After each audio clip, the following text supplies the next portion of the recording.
रामचंद्र भैया भैया देखे कोनो दुल्हन कैसे एक सखी से अपने दिल के बात बतावत बा। भैया बतावा। हे कैसे सजन घर जाई हो, कैसे बलामा घर जाई हो, सखी बीतल उमरिया। कैसे बलामा घर जाई हो, सखी बीतल उमरिया। कैसे सजना घर जाई हो, सखी बीतल उमरिया। बीतल उमरिया सखी बीतल उमरिया।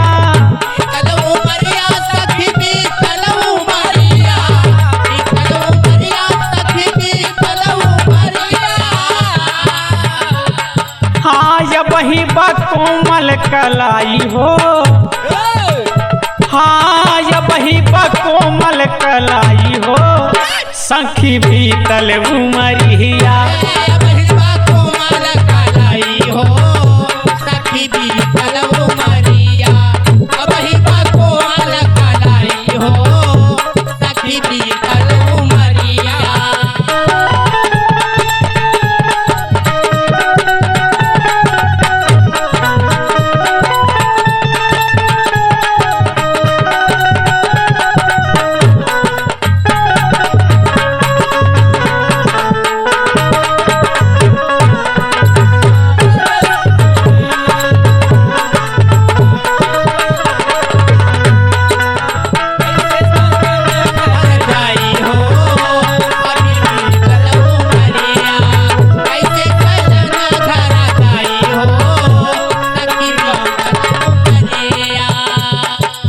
और काली के सखी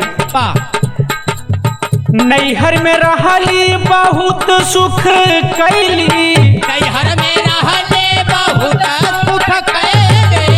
नैहर में रहले बहुत सुख कैले। नैहर में रहली बहुत सुख कैली, नैहर में बहुत सुख कैले। नैहर में रहले बहुत रहल चतुर भौजाई हो, अरे रहल चतुर भौजाई हो, सखी बीतल उमरिया।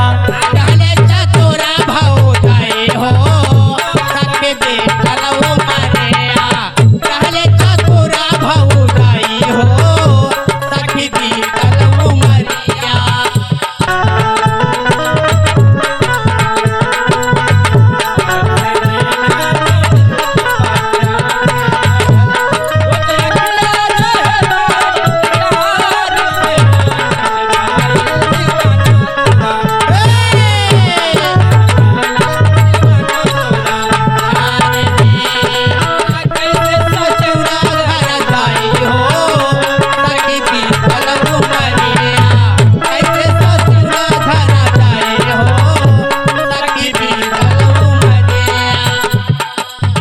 सासु नदिया दरदिया न जानी है,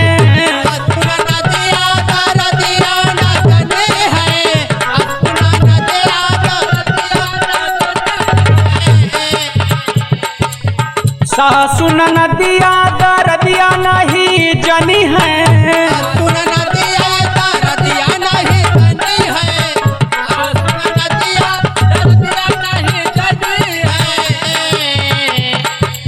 भोरवै दे हैं हम काया लगाई हो,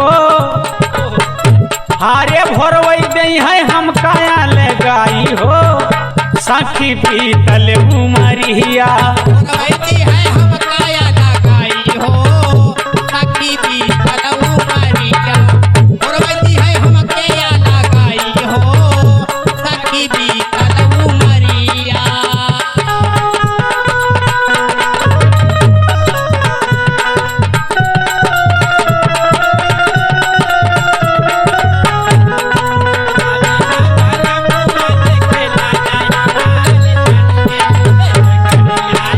Hey!